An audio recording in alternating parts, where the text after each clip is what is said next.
My husband wiped out my entire bank account while I lay unconscious in a hospital bed. He texted that he deserved it, after everything he'd done for me. I sent back a single thumbs up. And when I walked out of the hospital the next morning, I already knew exactly what I was going to do next. My husband wiped out our entire bank account on a Wednesday afternoon while I was in a coma. Not a regular sleep. A medically induced coma after a stroke that had killed me twice on the operating table. The doctors had to bring me back both times. Before we continue, I want to thank you for being here. If you believe that betrayal should have consequences and that survival makes you stronger, please consider subscribing. It's free and helps us reach more women who need to hear this. Now let's see how I fought back. I was 42 years old, lying unconscious in the ICU at Providence Hospital with tubes down my throat and a machine breathing for me. The neurologist had told my emergency contact, my sister Riley, not my husband, that the next 48 hours would determine if I'd survive, and if I did, whether I'd have permanent brain damage. That's when Caleb decided to clean out our savings. $73,000. Every penny I'd saved from 15 years of brutal work in commercial real estate. Money I'd earned showing properties on weekends, negotiating deals past midnight, building a career from nothing while my husband played artist and contributed exactly $0 to our household.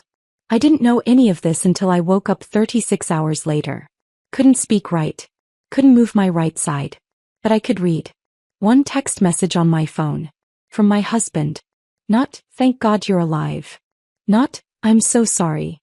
Not, "I'm on my way." Just a screenshot of our bank account with a zero balance and a sentence that changed everything. "I deserve this after everything I've done for you." He'd robbed me while I was unconscious in a hospital bed and had the audacity to tell me he deserved it. I looked at that message for a long time. Then I did the only thing that made sense. I sent back a thumbs up emoji. My husband thought that meant I was broken. Defeated. Too sick to fight back. He thought wrong. I'm Ella Brennan.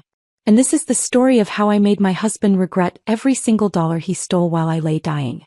But to understand what came next, you need to know who I was before that Wednesday. Before the stroke. Before the betrayal. Before I became the kind of woman who could send a thumbs up emoji to her husband and mean it as a declaration of war. 15 years ago, I was nobody in Portland's commercial real estate market. Just another assistant at a mid-tier agency, showing cramped studio apartments to college kids who couldn't afford them. I wore cheap suits from Ross Dress for less and walked everywhere because I couldn't afford parking downtown. I came from a working-class neighborhood in southeast Portland. My dad worked construction. My mom cleaned houses. Neither of them went to college. When I told them I wanted to go into real estate, my dad said, "That's for rich people with connections. You don't have either." He wasn't wrong. But he also didn't know how stubborn I could be. I started at the bottom. Worked every weekend while my friends brunched in the Pearl District and posted pictures of mimosas and avocado toast. Worked holidays when the office was empty and nobody called. Worked through flu seasons and family emergencies because missing a day meant missing a commission, and missing a commission meant staying broke. My first year I made $28,000. Barely enough to cover rent and ramen. But I showed up. Every single day. Smiled through property showings even when my feet ached. Answered calls at midnight from panicked landlords. Built a reputation as someone reliable, someone who did what she promised. Year 2 I made $35,000. Year 3 $42,000. By year 5 I'd broken 6 figures and moved from studio apartments to commercial properties. Small stuff at first. Retail spaces in strip malls, office suites in forgettable buildings. But each deal taught me something. How to read clients. How to negotiate. How to push without pushing too hard. Property managers started requesting me specifically. Small-time landlords recommended me to their friends. Word spread that Ella Brennan was sharp, dependable, and didn't waste anyone's time. By the time I turned 35, I was showing multi-million-dollar properties to developers and investors with serious capital. Mixed-use projects. Waterfront developments. The kind of deals where one commission could equal what I used to make in an entire year. I wasn't the best agent in Portland, but I was in the top tier. And I'd gotten there without connections, without a trust fund, without anything except work and more work and refusing to quit when things got hard. My commissions weren't just paychecks. They were proof. Proof that I could build something from nothing. Proof that hard work actually meant something. Proof that a girl from Southeast Portland with no advantages could make it. I saved aggressively. Lived in a modest one-bedroom condo in a neighborhood that hadn't gentrified yet. Drove a Honda Civic I'd bought used and maintained meticulously. Packed lunches instead of buying $15 salads downtown. While other agents at my firm leased luxury cars and took European vacations, I funneled every spare dollar into savings. $73,612. That's what I'd built by age 42. Every dollar represented something. A late-night contract negotiation. A difficult client I'd smiled through. A weekend I chose work over rest. A holiday I spent alone in the office. That money wasn't just savings. It was my security. My emergency fund. My proof that I'd made something of myself. My promise that I'd never be broke and scared again. And Caleb took all of it while I was dying. But I'm getting ahead of myself. I met Caleb Brennan 12 years ago at a gallery opening in the Pearl District. One of those pretentious First Thursday events where people who don't understand art pretend to while drinking cheap wine from plastic cups. I'd gone with a colleague who bailed after 20 minutes, leaving me stranded among abstract paintings that looked like expensive therapy sessions. I was about to leave when I saw him, standing in front of a canvas covered in aggressive red slashes, looking both proud and vulnerable in a way that made him magnetic. His paintings weren't good. Even I could tell that, and I knew nothing about art. But Caleb had this energy that drew people in. Like he needed protection from a world that didn't appreciate his genius. He approached me first. Asked what I thought of his work. Most people at those events lied and said everything was brilliant. I didn't. I said I didn't understand it but could feel the emotion behind it. He laughed. Said that was the best compliment he'd gotten all night. We talked for 3 hours. About art, about work, about what we wanted from life. He listened when I talked about difficult clients and impossible deadlines. Made me laugh about things that had stressed me out all week. When he looked at me, I felt like the only person in the room who mattered. I was 30, climbing fast in my career and lonely in ways I didn't want to admit. He was 32, charming, attentive, and made me feel like success didn't mean being alone forever. We dated for 8 months before getting married in a small ceremony at a garden venue in Southeast Portland.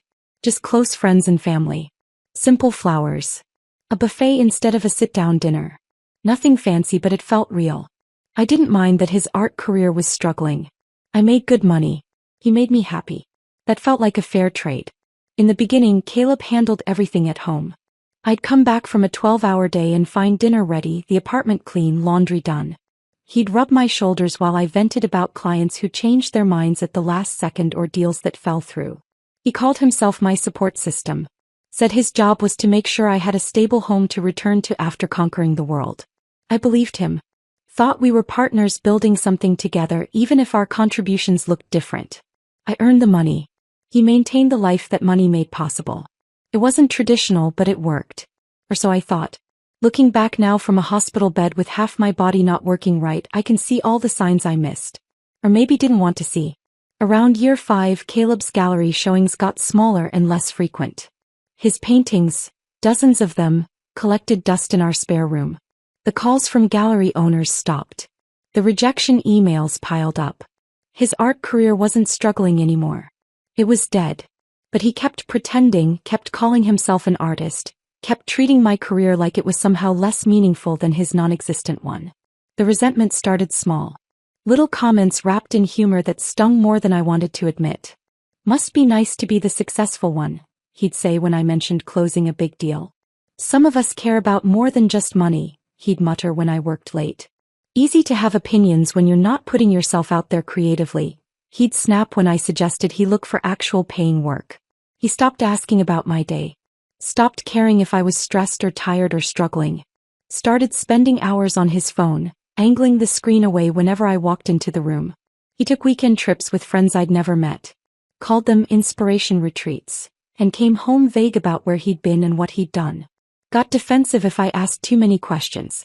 He opened a separate bank account without discussing it with me first. Said he needed it for his art supplies business. I never questioned it. Never asked to see statements. Never wondered why an artist who wasn't selling paintings needed a business account. I was too tired to interrogate every small change. Too focused on the next deal, the next commission, the next client. I told myself it was normal. Couples evolve. People need space. Marriage isn't perfect. I was working 80-hour weeks. Traveling for property tours. Negotiating contracts past midnight. I didn't have energy left to manage Caleb's feelings or question his choices. And 3 months before the stroke, my body started sending signals I was too stubborn to hear. Blinding headaches that made me see spots during property showings. Strange numbness in my right arm that I blamed on sleeping wrong. Tightness in my chest I convinced myself was just anxiety about a difficult client. I'd pop Advil, chug coffee and push through with a professional smile. Just stress, I told myself. Too much work, not enough sleep. I ignored the way my vision blurred when I stared at contracts too long. The exhaustion that 8 hours of sleep couldn't fix. The tingling in my fingers during important meetings. I was 42 and healthy. My last checkup had been fine. I exercised when I could. Didn't smoke. Had no family history of stroke or heart disease. So when my body screamed that something was catastrophically wrong, I turned up the volume on work and pretended not to hear. I had a major deal closing. A waterfront development project worth $2 million. The commission alone would max out my retirement contributions for the year and then some. I couldn't afford to be sick. Couldn't afford to slow down. Couldn't afford to admit my body was failing. That decision almost killed me. But before the stroke, before the betrayal, before everything fell apart, I was Ella Brennan. Successful. Independent. Secure in what I'd built. A woman who'd clawed her way up from nothing and had $73,000 in savings to prove it. A woman who thought she knew who she'd married. I was so completely, catastrophically wrong. And that thumbs up emoji I sent from my hospital bed? That was the moment I stopped being the woman who ignored warning signs and started being the woman who would make my husband pay for every single thing he'd taken while I lay dying. The stroke happened on a Tuesday morning during what should have been a routine property showing. I'd been working on this deal for 3 weeks. A gorgeous Victorian conversion in downtown Portland that had been on the market for 2 months. Beautiful bones, original crown molding, hardwood floors that gleamed in the morning light.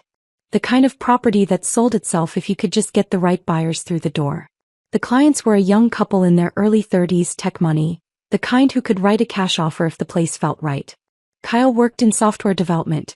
His wife Emma was something in digital marketing.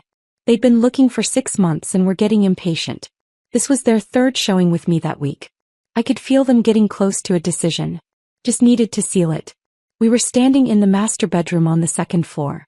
I was pointing out the oversized windows that flooded the room with natural light, talking about the original molding that had been carefully restored when the pain hit. Not a headache this time. Something different. Something catastrophic. It felt like someone had detonated a bomb behind my eyes. White-hot pain that made my vision blur and my knees buckle. The numbness I'd been ignoring in my right arm for weeks suddenly spread like wildfire. Across my shoulder, down my torso, into my leg. I tried to say, "Excuse me," but nothing came out right. Just garbled sounds that didn't match the words forming in my head. My mouth wouldn't cooperate. My tongue felt thick and useless. Emma's face morphed from polite interest to horror. "Are you okay?" I tried to answer. Couldn't. The right side of my body wasn't responding to commands anymore. I reached for the doorframe with my left hand to steady myself, but my legs gave out. I collapsed on the hardwood floor. Heart. Heard Emma scream. Saw Kyle drop to his knees beside me, his face pale with panic. "Call 911, he shouted. Emma was already on her phone, voice shaking as she gave the address to the dispatcher. I lay there on that beautiful restored hardwood, unable to move my right side, unable to speak, unable to do anything except think with crystal clarity. This is bad. This is really, really bad. Terror flooded my brain. Not the kind of fear you feel watching a horror movie or riding a roller coaster. The primal kind. The kind that comes when your body stops obeying your commands and you realize you're not in control anymore. I tried to move my right arm. Nothing. Tried to move my right leg. Nothing. Tried to speak. Just garbled nonsense. Kyle was talking to me, saying something about help being on the way, asking me to squeeze his hand. I squeezed with my left. My right hand lay limp and useless on the floor. "Stay with us," Emma kept saying, her voice breaking. "Please stay with us." I remember thinking absurdly, this is so embarrassing. Here I was, a professional who prided myself on being reliable and put together, collapsed on the floor of a property I was trying to sell, drooling and unable to speak. Then I thought, I'm 42 years old. This can't be happening. This happens to old people. People with health problems. Not me. But it was happening. My body was shutting down and there was nothing I could do to stop it. The ambulance arrived in what felt like hours but was probably 7 minutes. Paramedics rushed in with equipment and urgent voices. They asked me questions I couldn't answer. Shined lights in my eyes. Checked my vital signs. Possible stroke, one of them said. We need to move fast. They loaded me onto a stretcher. The last thing I saw before they carried me out was Emma crying and Kyle holding her, both of them looking terrified. The ambulance ride is a blur. Sirens screaming. Paramedics talking in clipped medical terminology I didn't understand. Someone started in 4. Someone else was on the radio coordinating with the hospital. I kept trying to move my right side. Kept failing. The terror was overwhelming now, drowning out everything else. They rushed me into Providence Hospital downtown. Bright lights. People in scrubs moving with controlled urgency. Someone wheeling me down hallways at speed. Voices shouting medical terms. Then a doctor's face appeared above me. A woman maybe 50 with kind eyes and a no-nonsense expression. Mrs. Brennan, I'm Dr. Patel. You're having a stroke. We need to do emergency surgery to remove the clot. Do you understand? I tried to nod. Manage something that might have looked like agreement. You're going to be okay, she said, but her eyes told a different story. We're going to take care of you. Then everything went black. Later, much later, they told me what happened next. Ischemic stroke. A blood clot had traveled to my brain and blocked blood flow. At 42 years old, with no obvious risk factors, my brain had started dying. They performed emergency surgery to remove the clot. It worked, but my brain had already started swelling dangerously. To save my life, they induced a medical coma. Put me under with drugs and hoped my brain would recover enough to bring me back. I flatlined twice during those first hours. My heart just stopped. They brought me back both times with machines and medication and sheer determination.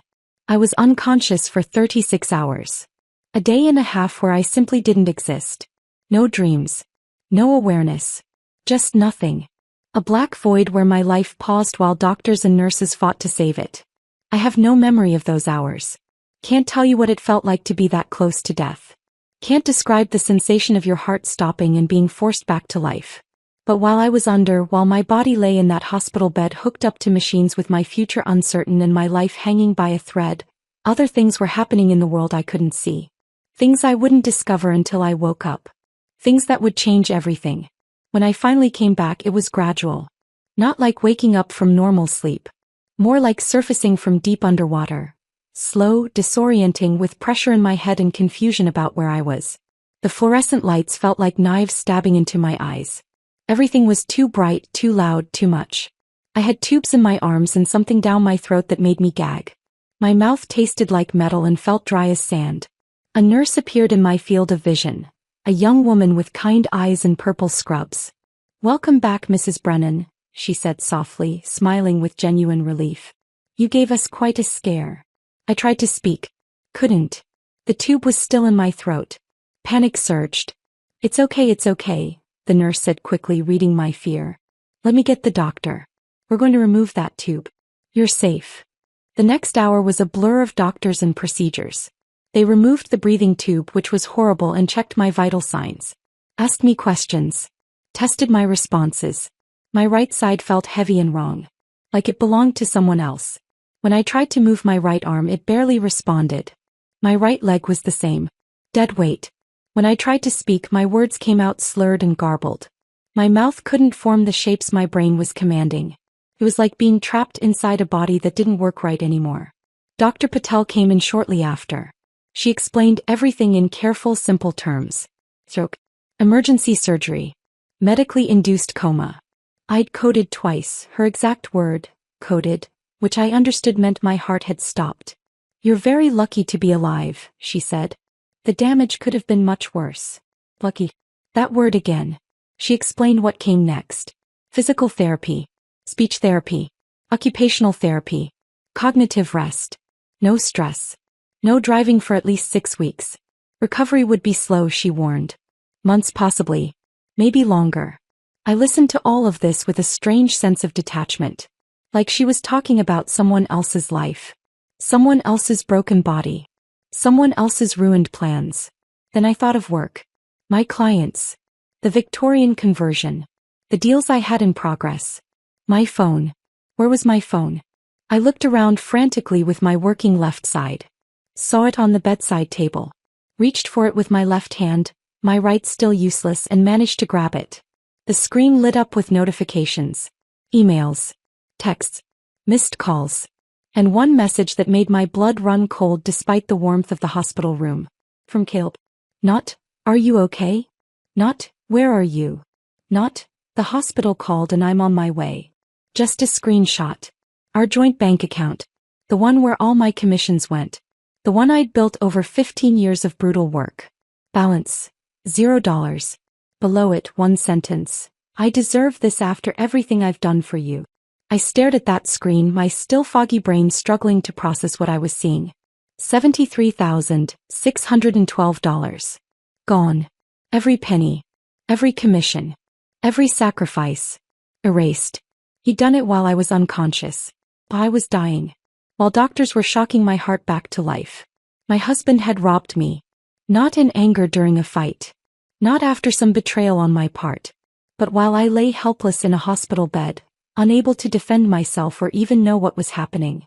The betrayal was so cold. So calculated. So perfectly timed to my moment of maximum weakness. I should have cried. Should have screamed. Should have thrown the phone across the room. Instead, I felt something else. Something cold and sharp clicking into place deep inside me. My left hand was trembling as I pulled up the keyboard. Typed one character. Hit send. A thumbs up emoji. That was all. No words. No questions. No accusations. Just that one little symbol. Caleb probably thought it meant I was too weak to fight. Too damaged to care. Maybe even too brain injured to understand what he'd done. He thought wrong. That thumbs up wasn't acceptance. It wasn't surrender. It was a declaration. War had just been declared. And I was going to win. I stared at that thumbs up emoji on my phone screen for a long time after I sent it. Watched the little delivered notification appear underneath. Then read. Caleb was seeing it right now. Probably confused. Maybe relieved. Definitely not understanding what it actually meant. Good. A nurse came in to check my vitals. Asked how I was feeling. I told her fine, which was a lie. My head pounded. My right side felt like dead weight. Every word I spoke came out slightly wrong, my mouth struggling to form sounds my brain commanded. But I was alive. And I was planning. The next 2 days in the hospital passed in a haze of physical therapy sessions, speech exercises, and doctor consultations. They had me squeeze stress balls with my weak right hand. Practice walking with a cane. Repeat simple phrases until my words came out clearer. I cooperated with everything. Smiled at the nurses.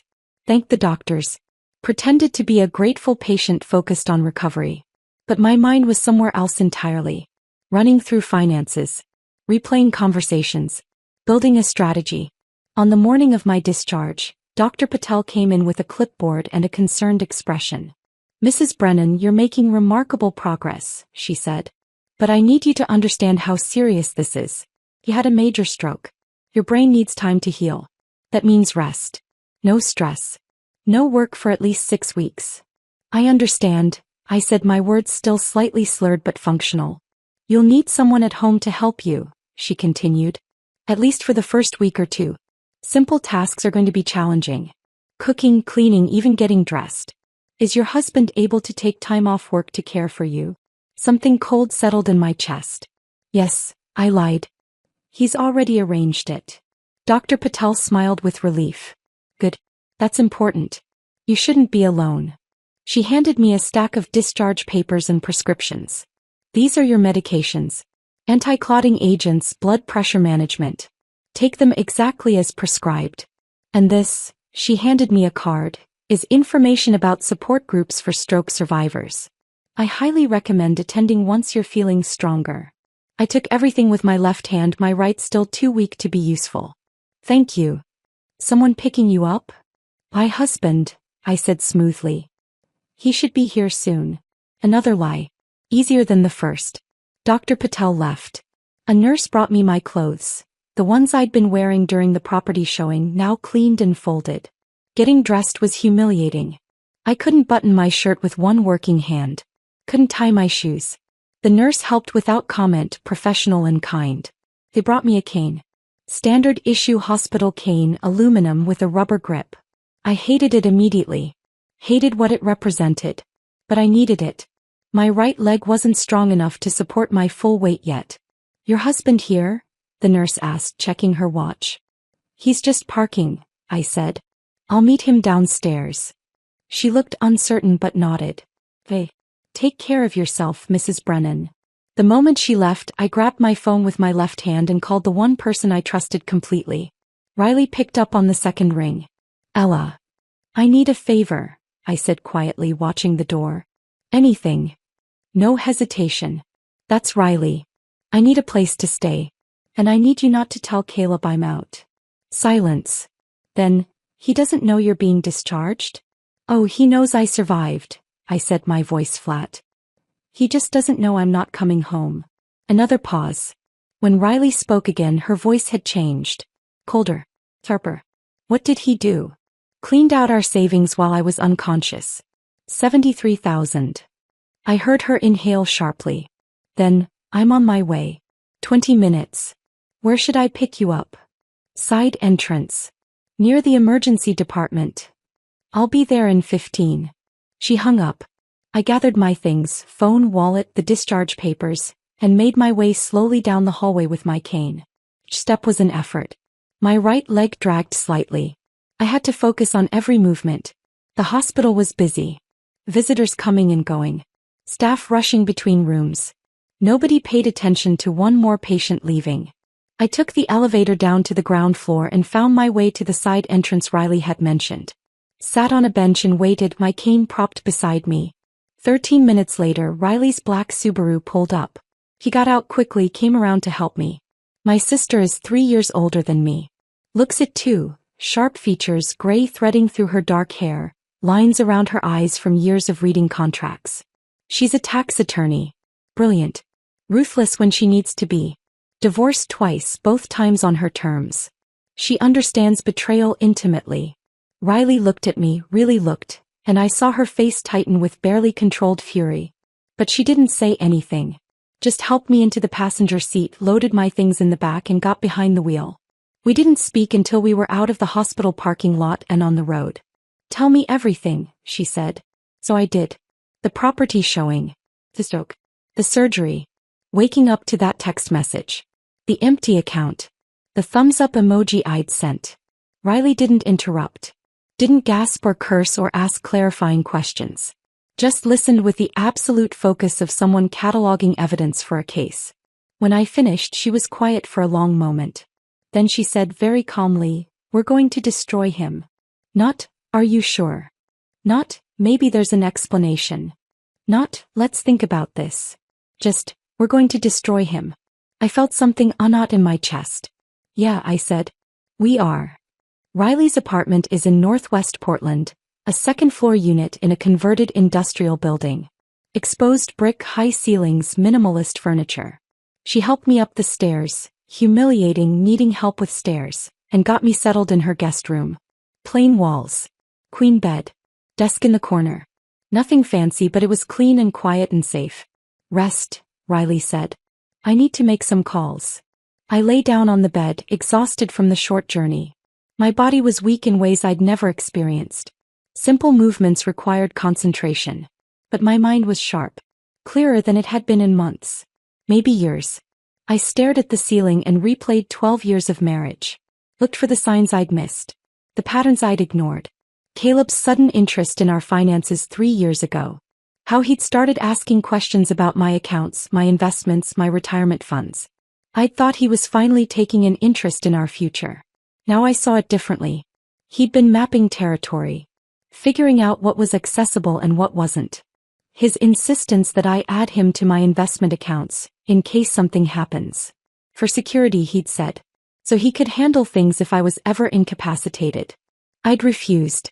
Those accounts were mine. Built before marriage. Kept separate intentionally. He'd seemed hurt but dropped it. Now I understood. That had been a test. Seeing how far he could push. And 6 months ago his suggestion that we refinance my condo. Free up equity for renovations, he'd said. The kitchen needed updating. The bathroom could use work. I'd said no. The condo was mine. Bought before we married. Paid for with my money. I wasn't refinancing it. He'd gotten angry. Said I didn't trust him.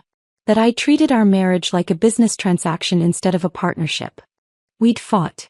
He'd sulked for days. Eventually I'd apologized just to end the tension. Now I saw that too for what it was. Another test. Another boundary check. He'd been planning this. Maybe for months. Maybe longer. And the moment I collapsed during that property showing, the moment I became vulnerable and helpless, he'd executed his plan. That first night at Riley's I didn't sleep. Couldn't. My body was exhausted but my mind wouldn't stop.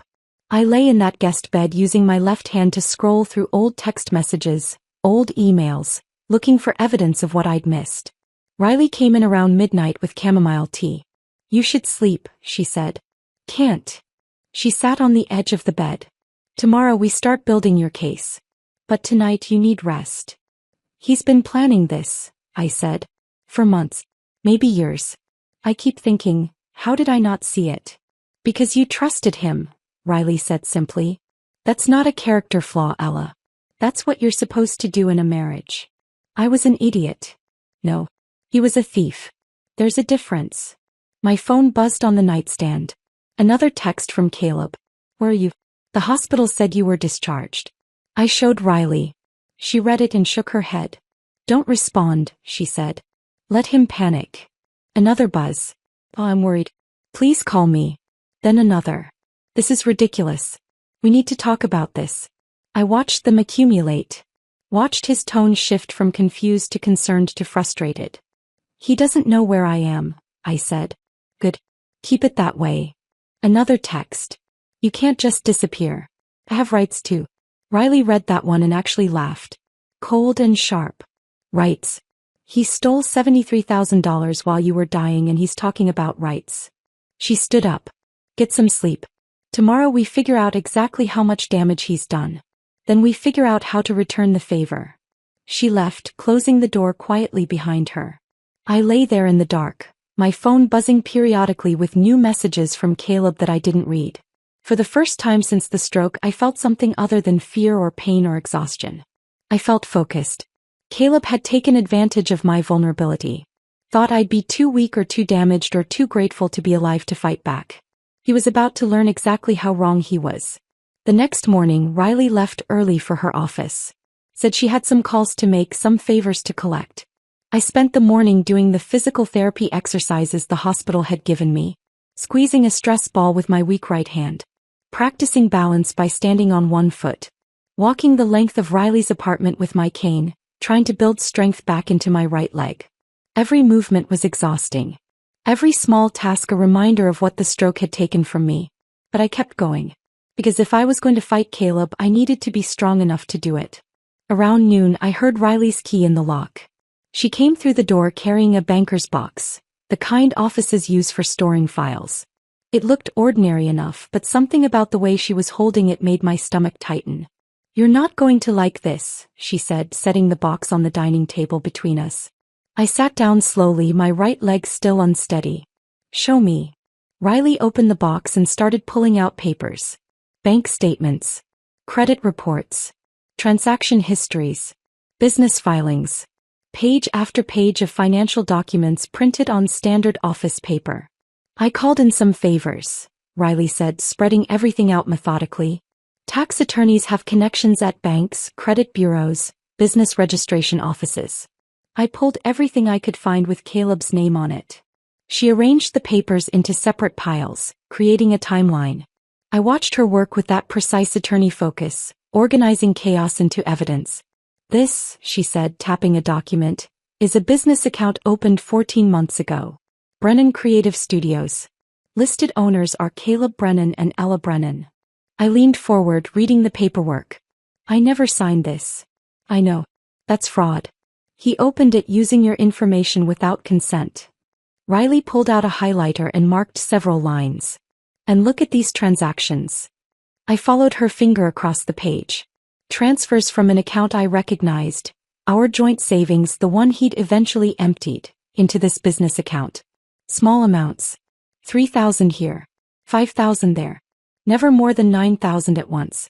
Always under 10,000, I said slowly. Exactly. Banks have to report transactions over $10,000 to federal authorities. He knew that. He was being careful. Staying just under the reporting threshold.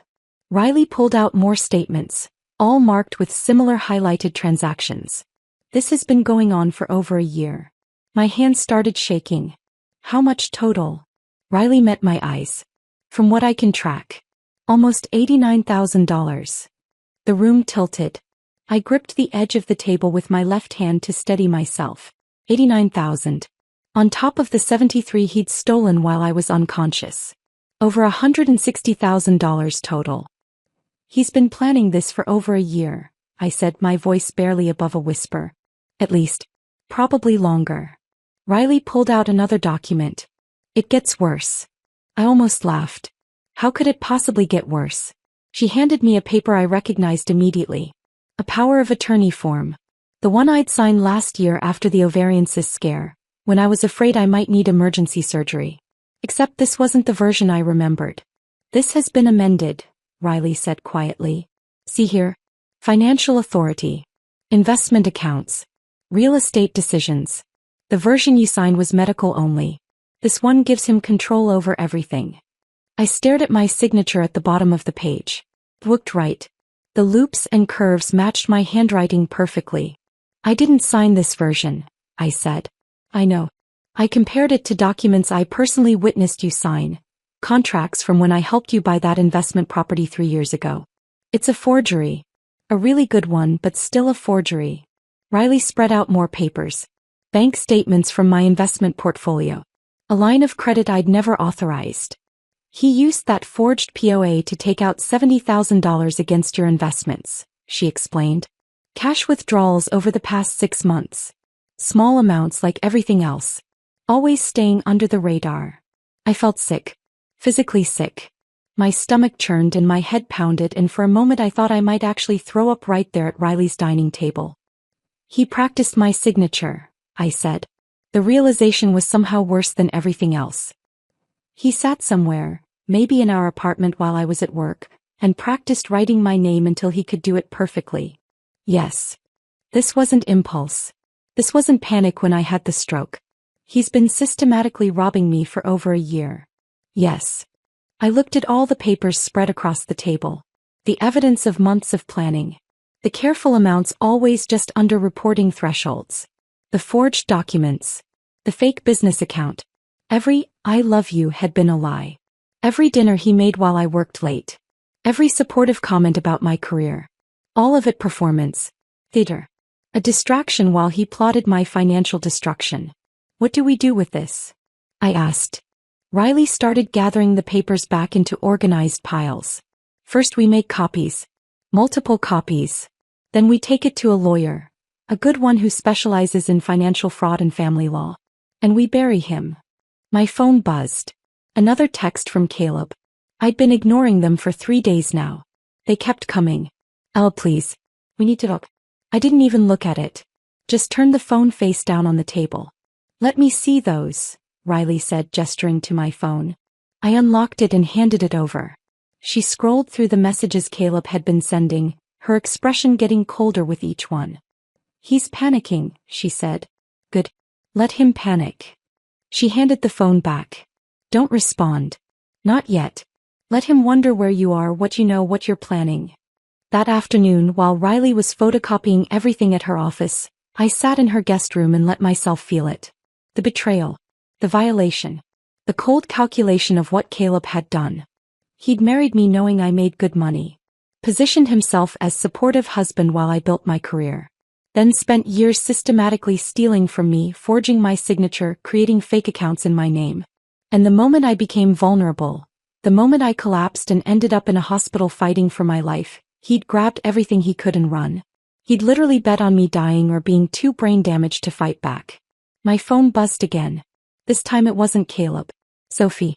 My former assistant. Saw Caleb at Stumptown this morning. He was with a woman. Very cozy. Thought you should know. I stared at that message for a long moment. Part of me didn't want to know. Didn't want confirmation of what I already suspected. But I needed to see. Can you send a picture if you see them again? I typed back. Sophie responded immediately. Already took one. Sending now. The image loaded slowly. When it finally appeared, I felt something cold and sharp settle in my chest.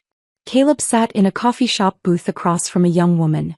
Brunette, mid-20s, pretty in that natural Portland way. His hand rested on her thigh. She was laughing, leaning forward, completely comfortable with his touch. The intimacy was unmistakable. I didn't recognize her. Forwarded the photo to Riley without comment. Her response came within minutes. Running reverse image search. Give me an hour. I lay back on the guest bed, staring at the ceiling. The image burned into my mind. Of course there was another woman. Of course. That's what this was really about. Not just money. Not just theft. But an exit strategy. A new life with someone younger, funded entirely by my work. 90 minutes later, Riley called me into her home office. She had her laptop open, a full profile displayed on the screen. Vanessa Pruitt, Riley said. 26 years old. Works as a gallery coordinator at Atelier Northwest. The name clicked. That's where Caleb had his last gallery showing. 8 months ago. Exactly. Riley pulled up more information. Social media profiles. Employment history. And then something that made my blood run cold. Venmo transactions. He's been paying her rent, Riley said quietly. $1,500 a month for the past 9 months. Look at the memo lines. Rent. Apartment. He wasn't even trying to hide it. With my money, I said. With your money. Riley pulled up Vanessa's Instagram. Public profile. Hundreds of photos documenting the life of a 20-something in Portland. Coffee shops. Art galleries. Hiking trails. Wine bars. And in the background of those photos, if you looked carefully, was Caleb. A figure barely visible in a shot from Mount Tabor 3 months ago. A reflection in a mirror during a gallery opening. A man's hand, wearing that distinctive turquoise ring Caleb always wore, holding a wine glass at a restaurant. They'd been hiding in plain sight. Documenting their relationship for anyone who bothered to look closely enough. Riley scrolled further. Weekend trips to Cannon Beach. Seattle. A long weekend in San Francisco 6 weeks ago. Right when Caleb had told me he was going on an inspiration retreat alone. Then Riley stopped on one particular photo. Posted 2 weeks ago. Vanessa holding up a set of keys, huge smile on her face, caption reading, New chapter. Downtown loft, here I come. The location tag showed a luxury building in the Pearl District. I clicked through to the building's website. Studios starting at $2,800. 1 bedrooms at $3,400. Gallery coordinators don't make that kind of money, Riley said. No, I agreed. They don't. We sat in silence for a moment, both of us understanding what this meant. He was planning to leave you, Riley said finally. Take the money, move in with her, start fresh. The stroke interrupted his timeline, I said, the pieces finally clicking into place. When I collapsed, he panicked.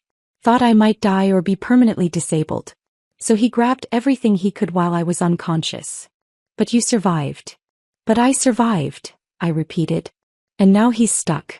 Can't move forward with Vanessa without money. Can't explain where the money went. Can't find me to manipulate me into forgiving him. Riley turned to look at me.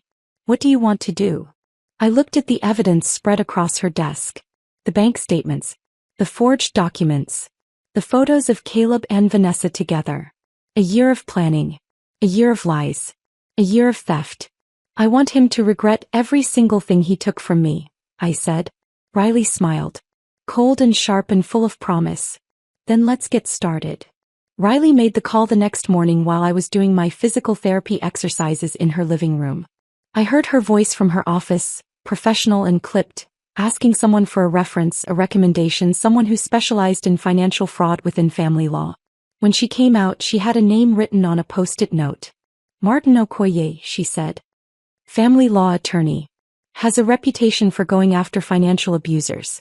Doesn't lose often. When can we meet him? Tomorrow. He's making room in his schedule. Martin's office was in a modest building downtown, nothing fancy. No marble lobby or designer furniture. Just a functional space with dated carpet and fluorescent lighting. I appreciated that. Meant he spent money on actual legal work instead of impressing clients.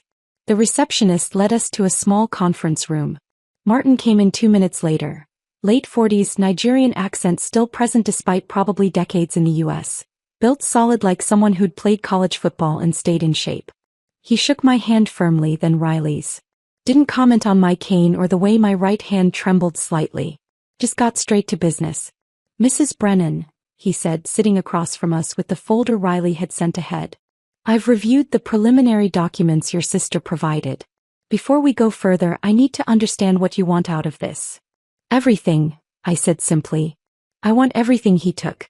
And I want him to face consequences. Martin nodded, opening the folder. Your husband committed several felonies. Identity fraud, opening accounts in your name without authorization. Forgery, that amended power of attorney. Financial exploitation of a vulnerable adult during a medical crisis. The dollar amounts involved make this serious. We can pursue criminal charges in addition to divorce proceedings. What happens if we do both at once? I asked. Gets complicated. Criminal charges can actually slow down the divorce. Defense attorneys will advise their clients not to cooperate with discovery, not to provide financial documents, plead the fifth. Makes it harder to get your assets back quickly. I thought about that. So divorce first. Get my money back. Then criminal charges. Martin raised an eyebrow.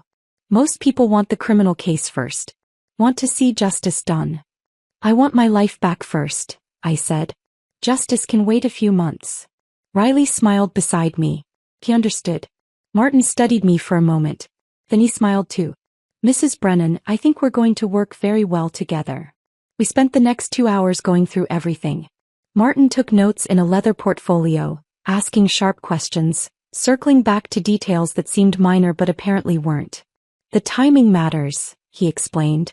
The fact that he emptied the joint account while you were unconscious. That's not just morally reprehensible, it's legally significant. Financial exploitation during medical incapacity. Judges take that very seriously. Good, I said. The forged power of attorney is another major piece. That's identity fraud.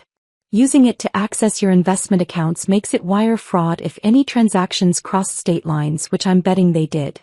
Riley pulled out more documents. These are the transactions from the business account he opened in her name. Brennan Creative Studios. Almost 90,000 transferred over 14 months. Martin whistled low. Always under 10,000 at a time. He knew about reporting thresholds. This was planned. That's what we thought, Riley said. Martin looked at me. How much do you know about his current financial situation? Not much. He's been texting me but I haven't responded. Good. Keep it that way. All communication goes through me from now on. He made another note. We'll file this week. Request full financial disclosure from him. Freeze on all joint assets and temporary exclusive use of the marital residence. It's not marital, I said. I bought it before we married. It's only in my name. Even better. Makes that part simple. Martin closed the folder. One more thing. Are you prepared for this to get ugly? Because it will.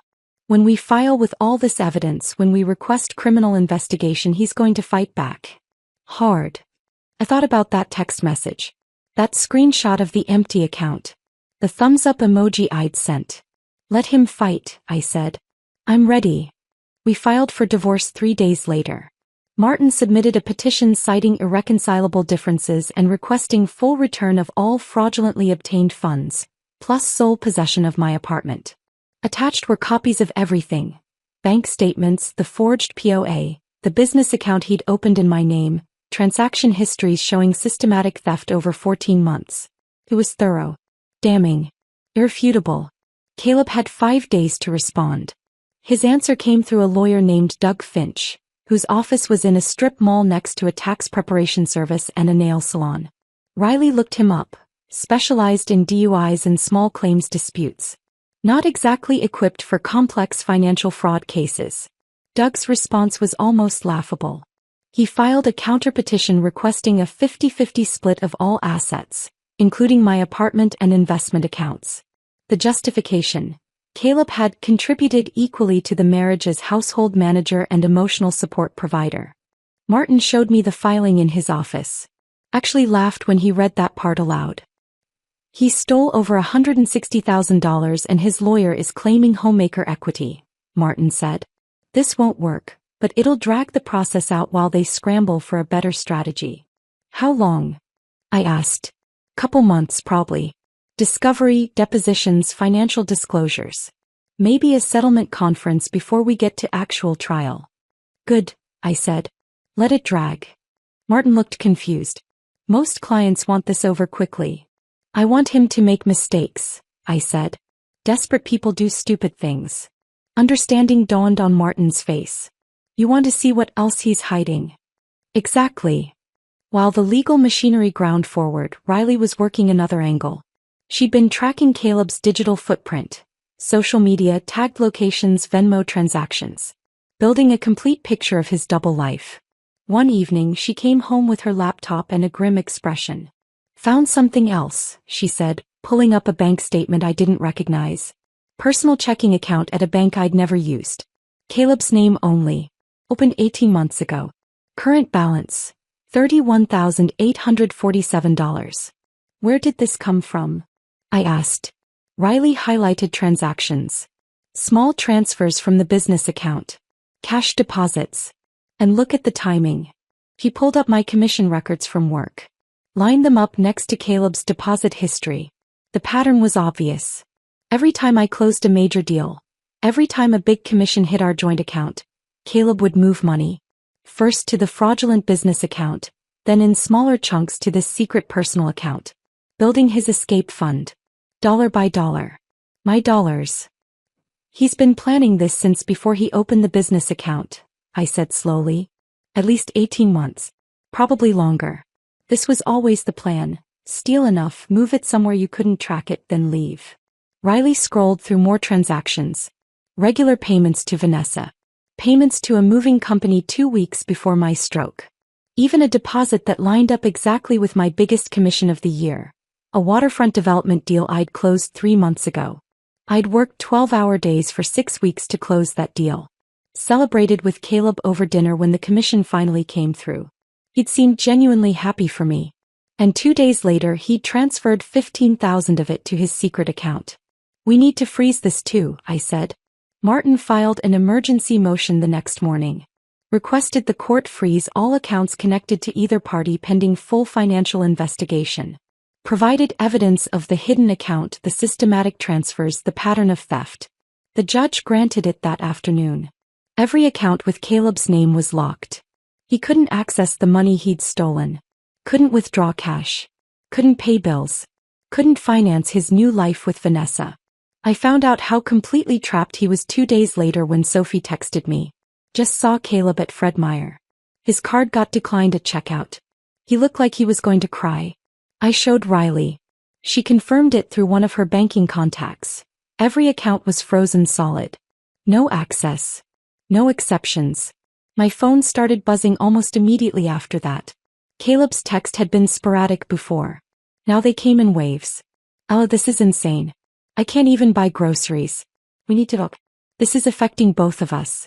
You're destroying everything out of spite. I made a mistake, but this is cruel. I saved every message. Didn't respond to any of them. Then Riley's phone rang. Unknown number. She put it on speaker. Hello. Riley answered. Is this Riley Brennan? A young woman's voice. Shaking. Verging on tears. Who's asking? My name is Vanessa. I don't know who else to call. Caleb said you're his wife's sister. Please, I need help.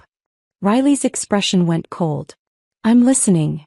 Caleb told me his accounts got frozen because of his wife. He can't pay my rent. I'm going to get evicted. I didn't know he said they were separated. He said the divorce was almost final. I didn't know he was stealing from her. The desperation in her voice was real. He probably really didn't know. Probably believed every lie Caleb told her. Vanessa, Riley said, her voice like ice. Caleb is a liar and a thief.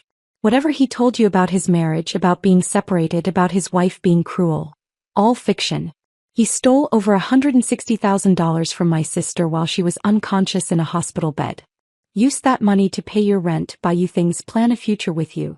Silence on the other end. If you're smart, Riley continued, you'll distance yourself from him immediately.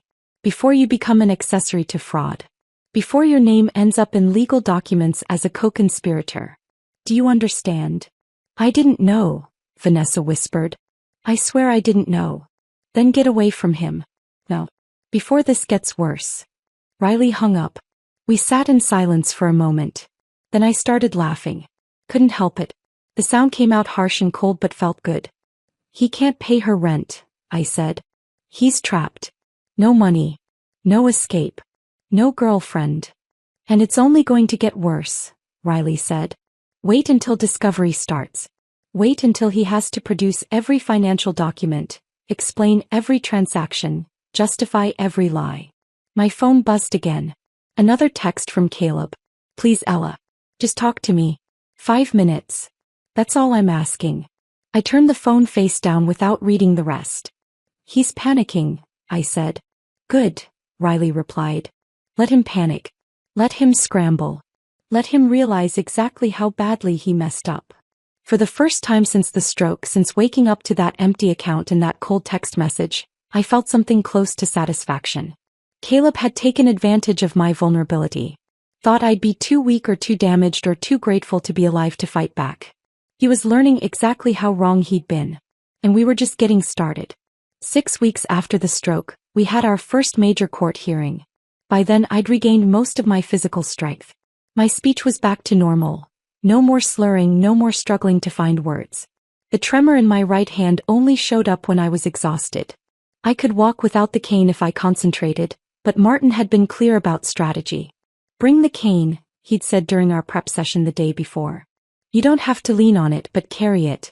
Visual reminder of what happened to you. Of what he did while you were vulnerable. I understood. This wasn't just about facts and documents. It was about optics. About making sure the judge saw me as a victim who'd fought back, not just another angry spouse in a contentious divorce. That morning I stood in front of Riley's bathroom mirror and dressed carefully. Navy blue suit. The same one I'd worn to close a $2 million waterfront development deal the year before. Back then it had been armor against difficult clients and tough negotiations. Now it was armor against my husband.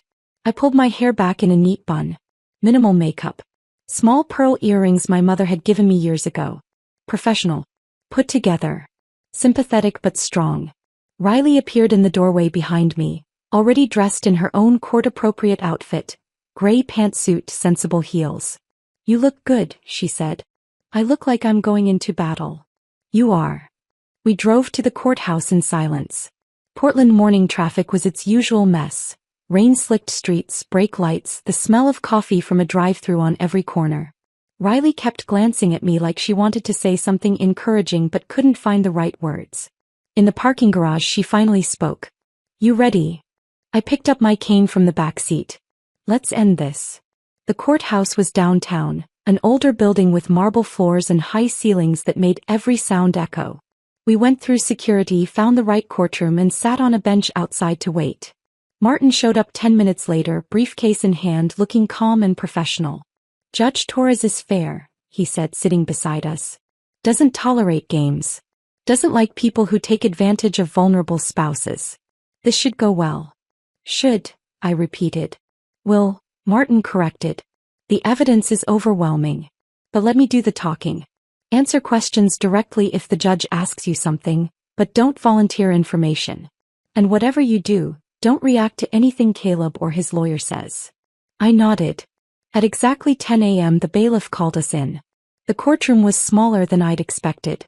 Maybe 30 feet across, with wooden benches that looked like church pews and fluorescent lighting that made everything feel stark and official. Judge Angela Torres was already at the bench.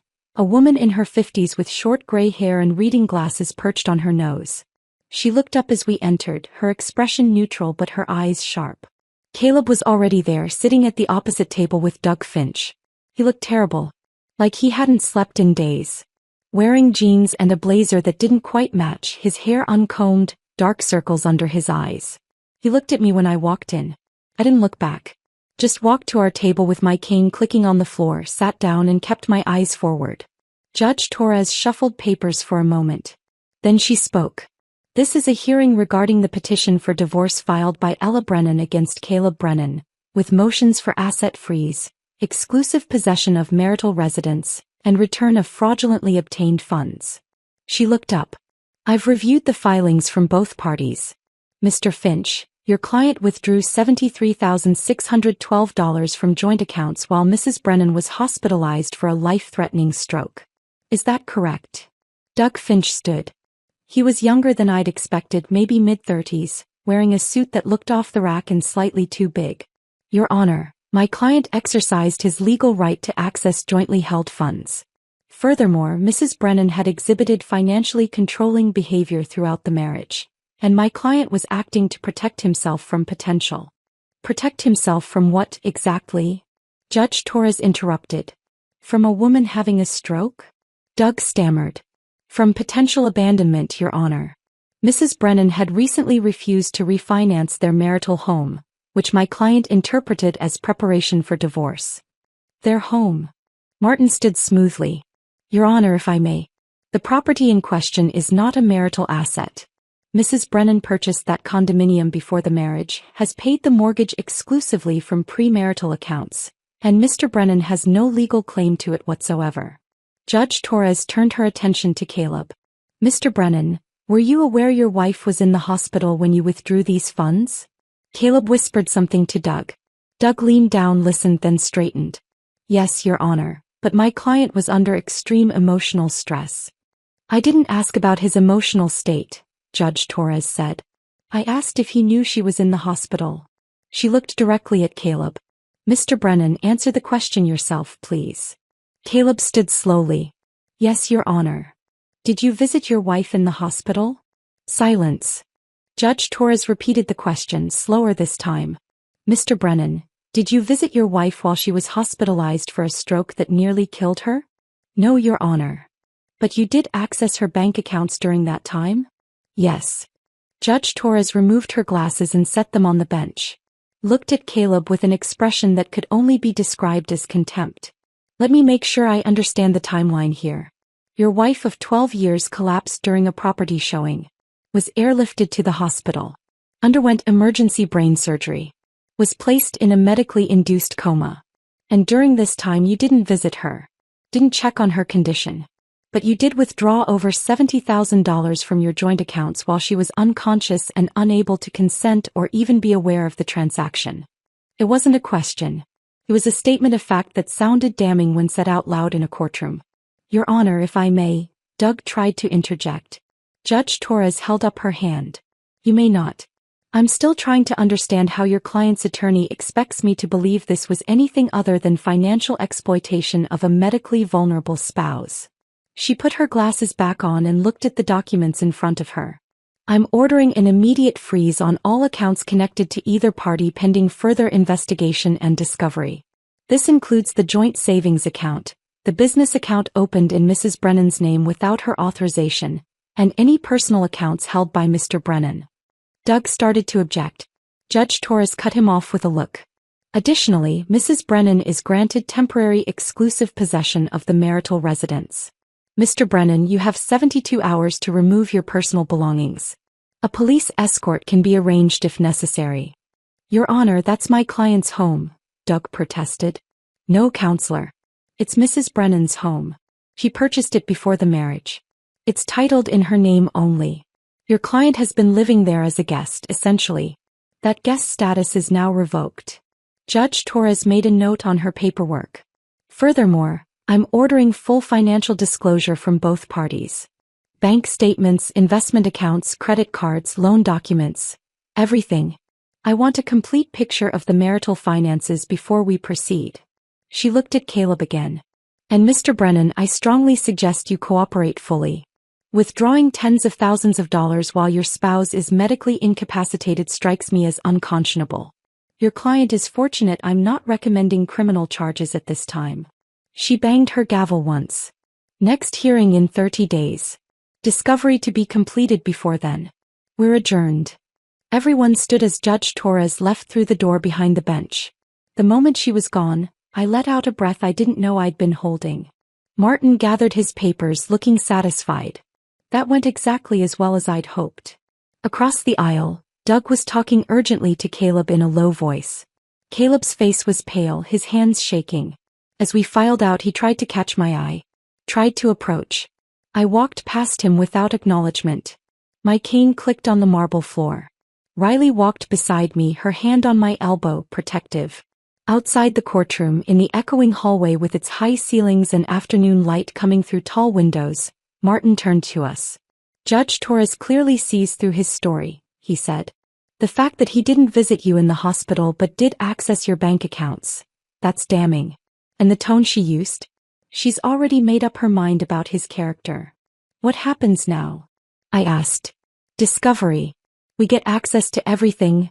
All his accounts, all his transactions, all his communications. And he has to provide it. If he refuses or hides anything, he's in contempt of court. Riley smiled. He's trapped. Completely, Martin agreed. He can't access the stolen money. Can't hide it. Can't move it. And in 30 days, we're back in front of Judge Torres with a complete financial picture. Then we negotiate settlement or proceed to trial. We walked out of the courthouse into gray Portland drizzle. Riley offered to drive me back to her place, but I shook my head. Can we go somewhere else? I asked. I don't want to go home yet. We ended up at a coffee shop near the waterfront. Sat in a corner booth with overpriced lattes and watched rain streak the windows. You did great in there, Riley said. Calm, composed, didn't react when Caleb tried to get your attention. Didn't feel great. What do you mean? I wrapped my hands around my coffee cup. We won. Judge gave us everything we asked for. But I feel empty. Martin had left after the hearing. Other clients, other cases, but Riley stayed. She looked at me with understanding. This is just the first step, she said gently. It's not supposed to feel like victory yet. Then what's it supposed to feel like? Progress. Movement. The beginning of getting your life back. She reached across the table, squeezed my hand. You're doing the right thing. I wanted to believe her. Wanted to feel confident in the path I'd chosen. The legal battle, the asset freeze, the systematic dismantling of Caleb's life. But sitting in that coffee shop watching rain and strangers pass by, I felt something else. Something uncomfortable. Doubt. Not about whether Caleb deserved this. He did. He'd stolen from me while I was dying. He'd planned it for over a year. He'd built a secret life with another woman using my money. But I kept thinking about the girl I'd been 15 years ago. The one who'd started in real estate with nothing but ambition and optimism. Who'd believed hard work mattered. Who'd thought love was enough. That girl felt like a stranger now. The stroke had changed me. The betrayal had changed me. I was harder now. Colder. More calculating. I wasn't sure I liked who I was becoming. But I also wasn't done yet. Let's go home, I said finally. Riley drove me back to her apartment. That night, I lay in the guest bed staring at the ceiling, thinking about everything that had happened in that courtroom. Caleb's face when the judge ordered the account freeze. His shaking hands. His desperate attempt to catch my eye as I left. Part of me, a small, stupid part, had wanted to feel sorry for him. I pushed that part down.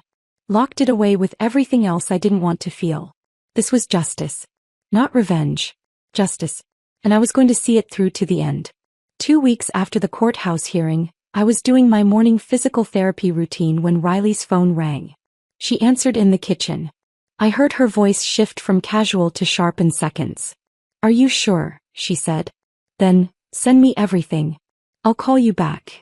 She came into the living room where I was doing balance exercises, holding her phone with an expression I recognized. She'd found something. Caleb just applied for a passport, she said. Expedited processing. 2-week turnaround. I stopped mid-exercise. He's planning to run. That's what I thought. So I did some digging. Riley pulled up her laptop, typed quickly. Remember that old tablet you both used for household stuff? Grocery lists, shared calendar. Yeah. It's still at the apartment. And it's still syncing to the cloud. Including Caleb's email. I sat down on the couch. What did you find? Riley turned the laptop so I could see. Email after email. Browser history. Search queries. Non-extradition countries. Mexico residency requirements. International wire transfers under $10,000. How to open offshore bank account. He's been planning this for at least a week, Riley said. Since the court hearing probably.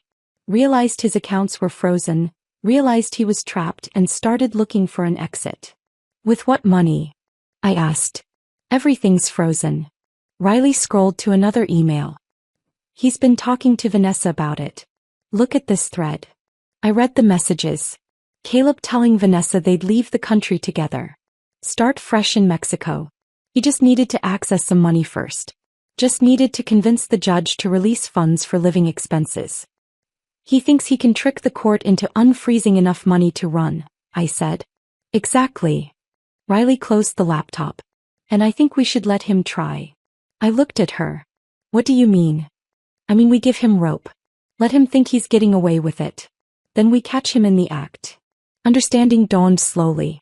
You want to set a trap. I want to make him commit another crime. One so obvious, so documented, so impossible to deny that he can't talk his way out of it. Riley pulled out her phone, started texting. I'm calling Martin. We need to move fast. We met with Martin that afternoon at his office. Laid out the plan. We file a motion requesting limited release of funds, Martin explained. $10,000. Just enough to cover Caleb's basic living expenses while the divorce proceeds. Food, rent, necessities. The judge will probably grant it, I said. Seems reasonable. Exactly. And the moment that money hits Caleb's account, we track every transaction. If he moves it offshore, if he tries to hide it, if he does anything except use it for legitimate living expenses, we've got him for fraud, contempt of court, and probably a dozen other charges. Riley was already on her laptop.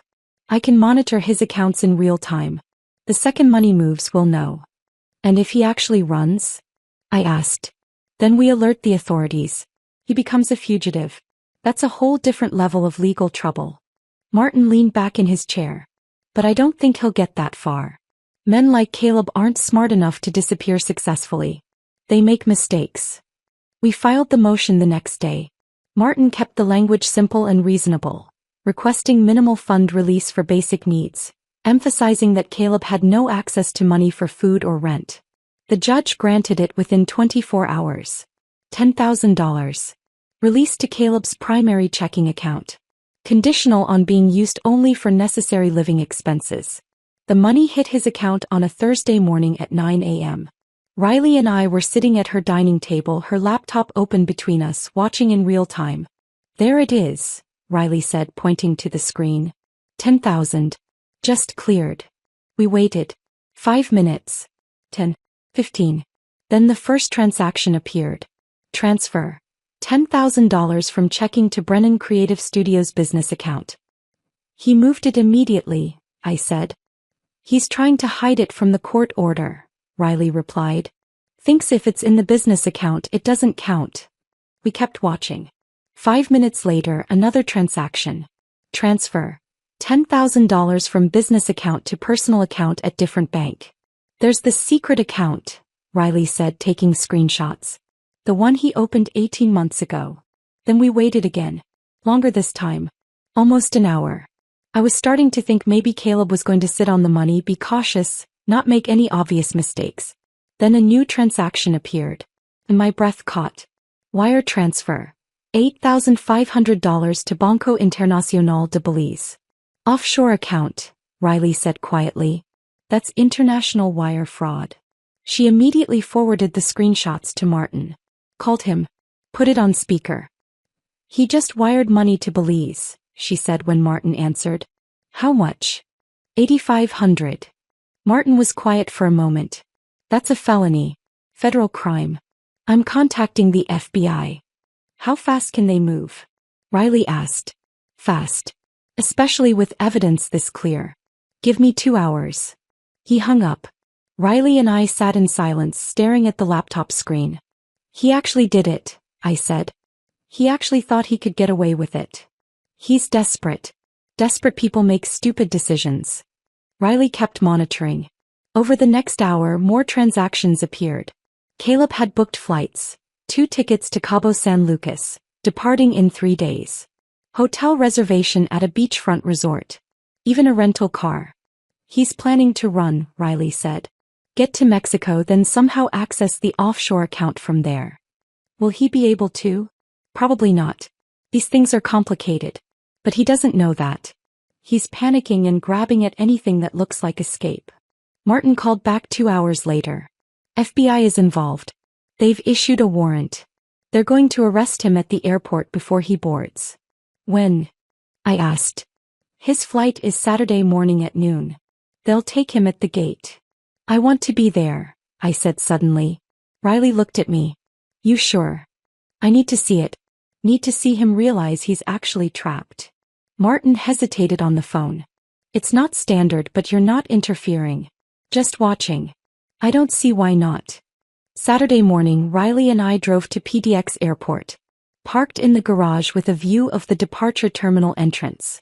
We sat in her car drinking coffee from a drive-thru, watching travelers come and go with their luggage and their normal lives.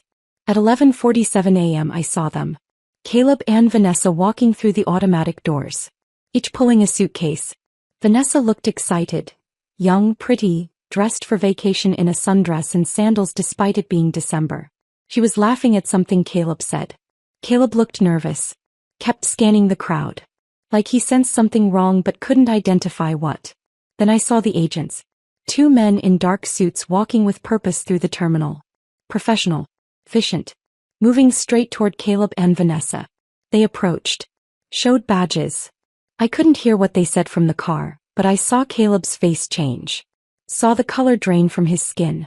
Saw his mouth open in protest or excuse or denial. Vanessa looked confused.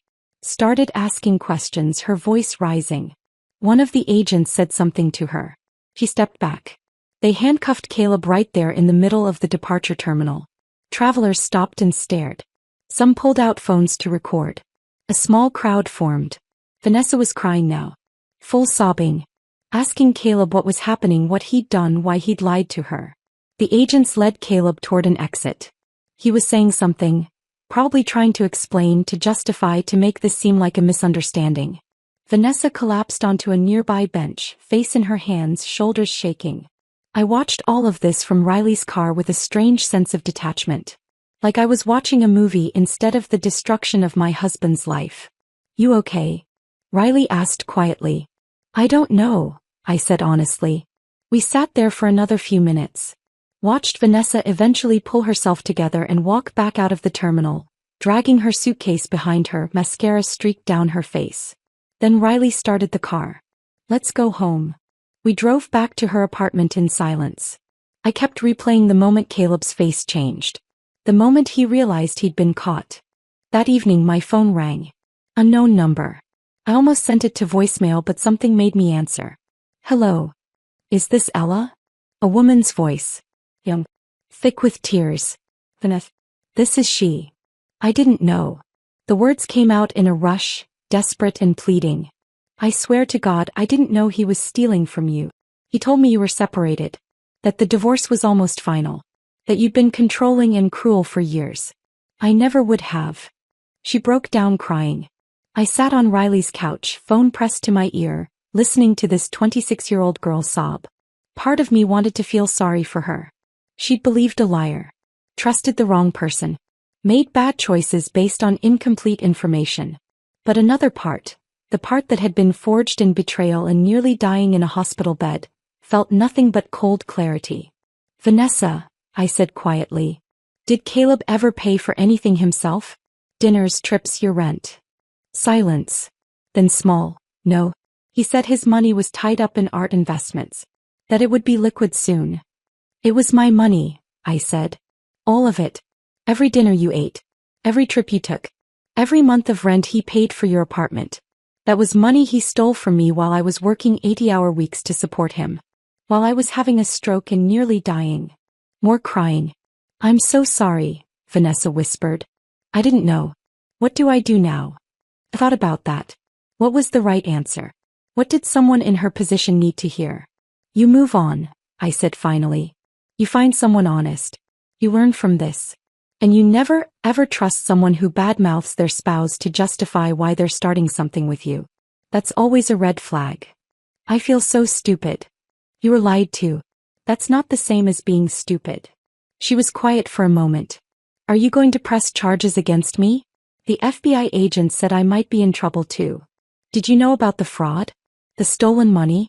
The offshore accounts? No. I swear I didn't. Then you're probably fine. But distance yourself from Caleb. Immediately. Don't take his calls. Don't visit him. Don't try to help him. He'll drag you down with him if you let him. Okay, she said, voice small. Thank you. I don't deserve. I hung up before she could finish. Set the phone down on Riley's coffee table and stared at it. Riley came out of her bedroom. That was her. Yeah.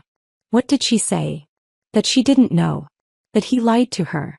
That she's sorry. Do you believe her? I thought about it. Yeah. I do. She's just a kid who made bad choices. Riley sat beside me. You were kind to her. Was I? I wasn't sure. The conversation had felt cold. Distant. Like talking to someone through glass. Kinder than I would have been, Riley said. We sat in silence for a while. Then Riley turned on the TV, some mindless cooking show, and we watched without really watching. My phone buzzed once more that night. A text from Martin. Caleb's been charged. Federal custody. Bail hearing Monday. You don't need to attend if you don't want to. I typed back, I'll be there. Because I needed to see this through. All of it. Every step. Even the parts that didn't feel like victory. The bail hearing on Monday was anticlimactic. Caleb's public defender, a tired-looking woman in her 30s with a briefcase held together by duct tape, argued for release on his own recognizance. Martin countered with evidence of flight risk. The offshore account, the Mexico flights, the passport application. The judge denied bail. Caleb would stay in federal custody until trial. I watched from the gallery as they let him out in handcuffs. He looked broken. Smaller somehow. Like the reality of what he'd done was finally sinking in. He tried to look at me one last time. I didn't give him the satisfaction. Just stood up and walked out with Riley and Martin. The divorce finalized 3 months later. By then, Caleb's federal charges were resolved through a plea deal.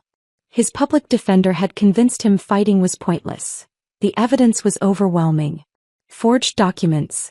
Fraudulent wire transfers. International banking violations. He was looking at potential prison time if convicted on all counts. The plea deal gave him probation instead. 5 years. Full restitution of every stolen dollar. $162,000 total, to be paid in monthly installments he'd probably spend the rest of his life working off. Permanent criminal record. And a restraining order keeping him at least 500 feet from me at all times. Martin had been merciless in the divorce settlement. With Caleb's guilty plea on federal charges, there was no defense against the fraud claims. I got everything. The apartment, which was always mine anyway. My investment accounts, untouched and returned. My retirement funds. Every penny Caleb had stolen or tried to hide. He got nothing. No assets. No claims. Just debt and consequences. The last time I saw him was at the final hearing. He looked hollowed out. Defeated. 20 pounds lighter, dark circles under his eyes. Wearing an ill-fitting suit his public defender had probably loaned him. When the judge finalized everything, Caleb's lawyer asked for a brief moment to speak. The judge allowed it. Your Honor, she said, my client would like to apologize to Mrs. Brennan for his actions. The judge looked at me. Mrs. Brennan, would you like to hear it? Everyone in the courtroom turned to look at me. Riley beside me, tense and protective. Martin on my other side, ready to object if needed. I thought about it. About whether I wanted to hear Caleb say he was sorry. About whether it would change anything or mean anything. No, I said simply. I wouldn't. The judge nodded. Then we're done here. Divorce is finalized. Mr. Brennan, you have 48 hours to vacate any remaining personal property from the marital residence. After that, anything left becomes Mrs. Brennan's property. Gavel down. Caleb was escorted out by his lawyer. I left through a different exit with Riley and Martin, avoiding any chance of running into him in the hallway. How do you feel? Riley asked as we walked to the parking garage. Empty, I said. And it was true. No satisfaction. No triumph. Just a hollow sense of completion. I moved back into the apartment. My apartment, the following week. Caleb had already cleared out his things. I walked through rooms that felt both familiar and foreign. The spare room where his paintings used to collect dust was empty now. The closet in the bedroom only had my clothes. The bathroom counter only had my toiletries. It should have felt like victory. Instead, it just felt lonely. I lasted 6 months before deciding to sell. Too many memories. Too many ghosts of who I'd been when I lived there. The woman who'd trusted Caleb. Who'd worked herself into a stroke. Who'd ignored every warning sign because she was too tired to see them. A young family bought it. Husband, wife, toddler girl, and another baby on the way. I watched them walk through during the final showing, saw the wife's face light up at the kitchen, saw the husband calculate mortgage payments in his head, saw the toddler run through the empty rooms laughing. "It's perfect," the wife said to her husband. "It feels like home. I hoped they'd be happy there. Hoped they'd build something real. Hoped their marriage would be better than mine." The closing was simple. I signed papers, transferred the deed, accepted a check that was more than I'd paid for the place but less than I'd hoped. Real estate prices in Portland were weird that year. I bought a smaller loft in Northwest, closer to Riley. 2 bedrooms, floor-to-ceiling windows, exposed brick, open floor plan. Modern and impersonal. No history. No ghosts. Just clean space waiting for me to decide who I'd be next. With some of the money from the sale, I set up a scholarship fund. Partnered with a local nonprofit that helped women recovering from medical crises. Called it the Second Chances Fund. $5,000 annually for a woman who needed financial support to rebuild her life after health problems derailed everything. It felt good. Felt like something meaningful coming from all the pain. I returned to work about 7 months after the stroke. Part-time at first. My boss, Patricia, who'd run the real estate firm for 20 years, welcomed me back with genuine warmth and zero pressure. "Take your time," she said. "We're just glad you're alive." I started with small projects. Residential sales. Nothing too demanding. My body was mostly back to normal. No more cane, no more slurred speech, no more tremor. But I was different in ways that weren't physical. I couldn't work 80-hour weeks anymore. Couldn't sacrifice everything for a commission. Couldn't ignore my body's warning signals. I was more selective about clients. Didn't take on anyone who gave me bad vibes or made unreasonable demands. Charged more. Worked less. Made enough. Patricia noticed the change. "You're different," she said over coffee one afternoon about 10 months after I'd come back. "Better or worse?" I asked. "Just different. More boundaried, I guess. You used to say yes to everything. Now you're comfortable saying no." "The stroke taught me something," I said. "Life's too short to waste on people who drain you." Patricia smiled. "Sounds like wisdom." One evening, almost a year after the divorce finalized, Riley invited me over for dinner. Just the 2 of us. Pasta and wine and the comfortable silence of people who'd been through war together. We were halfway through the meal when she asked, "Do you ever think about forgiving him?" I set down my fork. The question hung in the air between us.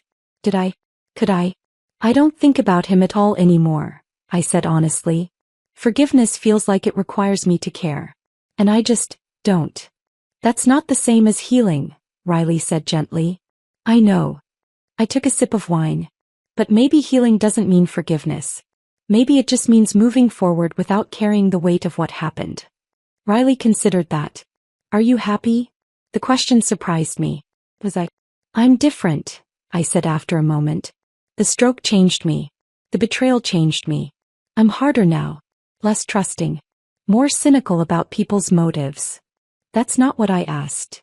I looked at my sister. Really looked at her. The woman who'd given me sanctuary when I had nowhere else to go. Who'd used her legal connections to help me fight back. Who'd sat with me through physical therapy and depositions and endless court hearings. Who'd never asked for anything in return. "I'm free," I said finally. "And right now that's close enough to happy." Riley smiled. Raised her wine glass. "To freedom." I clinked my glass against hers. "To freedom." That night, back in my loft, I stood in front of the bathroom mirror and studied my reflection. 43 years old. Lines around my eyes that hadn't been there 2 years ago. A hardness in my gaze that didn't exist before the stroke. Gray threading through my dark hair that I hadn't bothered to color. But there was also something else. Strength. Resilience. A quiet confidence that came from surviving something that should have destroyed me. I thought about the woman I'd been before the stroke. Before the betrayal. Ambitious, optimistic, believing hard work and love were enough. That woman felt like a stranger now. The stroke had burned her away.